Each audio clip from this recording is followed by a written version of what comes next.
नमस्कार. आपल्या उजनी धरण अपडेट न्यूज चॅनलमध्ये आपल्या सर्वांचं मनापासून स्वागत. आज 11 जानेवारी 2026. खरं तर पावसाळा संपल्यापासून आपण अपडेट देणं थांबवलं होतं, परंतु आता अपडेट देण्याची वेळ आलेली आहे. कारण उजनी धरणाचं पाण्याचं जे नियोजन आहे सध्याला पूर्णपणे बिघडण्याच्या मार्गावर आहे. कारण सध्याला अद्यापर्यंत उजनी धरणाच्या पाणी संदर्भात कालवा सल्लागार समितीची कसलीही बैठक झालेली नाही. नेते, पालकमंत्री, अधिकारी, कर्मचारी सर्व निवडणुकीच्या वातावरणात गुंग झालेले आहेत. त्यामुळे उजनी धरणाच्या पाण्याचा आणि पाणी खाली सोडण्याच्या नियोजनाचा विसर सर्वांना पडलेला दिसतोय. कारण 15 ऑक्टोबर रोजी पाणी कालवा सल्लागार समितीची बैठक होणं अपेक्षित असतं. पुढील उन्हाळ्याचं आवर्तन कोणत्या महिन्यात किती सोडायचं, कोणत्या योजनेला किती पाणी सोडायचं याचे नियोजन केलं जातं.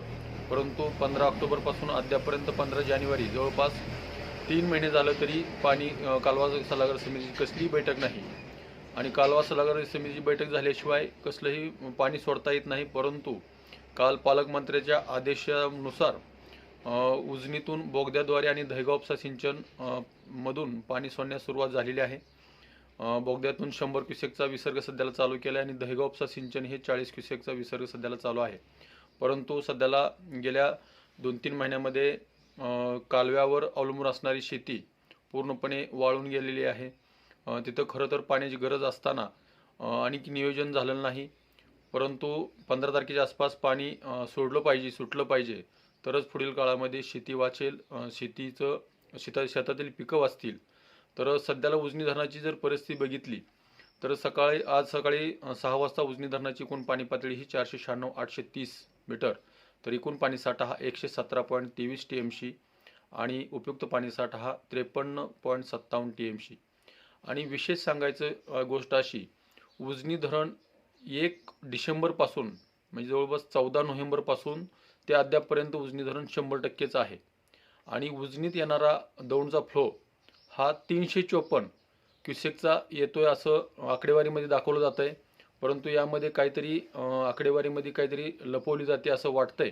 कारण 1.5 महिन्यामध्ये जवळपास उजनी धरणाचं बाष्पीभवनातून जवळपास 1.5 TMC पाणी बाष्पीभवनातून गेलेलं आहे. तरीही उजनी धरण 100% कसं राहिलं? कदाचित 100%पेक्षा उजनी धरण जास्त धरलं असावं किंवा काहीतरी आकडेवारीमध्ये लपवाछपी होत असल्याचा संशय बळावताना दिसतोय. गेल्या 2 महिन्यापासून 100% उजनी धरण आहे आणि बाष्पीभवनाचा वेगही वाढताना दिसतोय आणि विसर्गही 354 क्युसेकचा विसर्ग दाखवला जातोय. कारण विसर्ग आता येणार कुठून? पाऊस तर गेले 2-2.5 महिने बंद आहे. मग विसर्ग उजनीत येणार दौंडचा विसर्ग येतोय कुठून हा प्रश्न पडलेला आहेच. त्यामुळं या आकडेवारीमध्ये काहीतरी गफलत होताना दिसते, काहीतरी लपवाछपी होते असा संशय येताना दिसतोय. आणि बाष्पीभवनाचा वेग तर वाढलेला असल्यामुळं पाणी कमीच होत आहे. उजनी धरणाच्या काठी जवळपास 129 चौरस किलोमीटरचा एरिया आहे. त्यातून पाणी उपसा तर नक्कीच होत असणार आहे.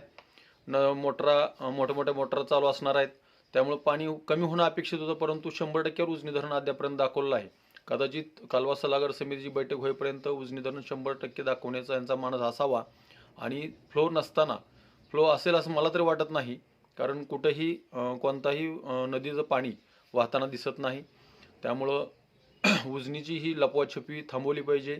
उजनीतून कालव्याद्वारे पाणी सोडलं पाहिजे. शेतीला पाणी मिळालं पाहिजे. नाहीतर उजनी धरणात पाणी असूनही शेती पाण्याविना राहील अशीच जर नियोजन झालं तर उजनीत पाणी असूनही शेतकरी पाण्याकडे आस लावून बसलेला आहे. आणि शेतकऱ्यांनीही आपण पाणी मागणी अर्ज भरणं गरजेचं आहे. कारण पाणी मागणी अर्ज आपण भरला तरच पुढचं पाणी आपल्या वाट्याचं आपल्याला राखून ठेवलं जाईल. नाहीतर पाणीची गरज नाही असं समजून कागदोपत्री आपलं पाणी दुसरीकडे वळवण्याची शक्यता नाकारता येत नाही. तर अशाच उजनीच्या ताज्या घडामोडीसाठी, ताज्या अपडेटसाठी आपल्या उजनी धरण अपडेट न्यूज चॅनलला लाईक करा, सबस्क्राईब करा, शेअर करा. उजनी धरण अपडेटसाठी बेंबळेहून सिद्धेश्वर शिंदे. धन्यवाद.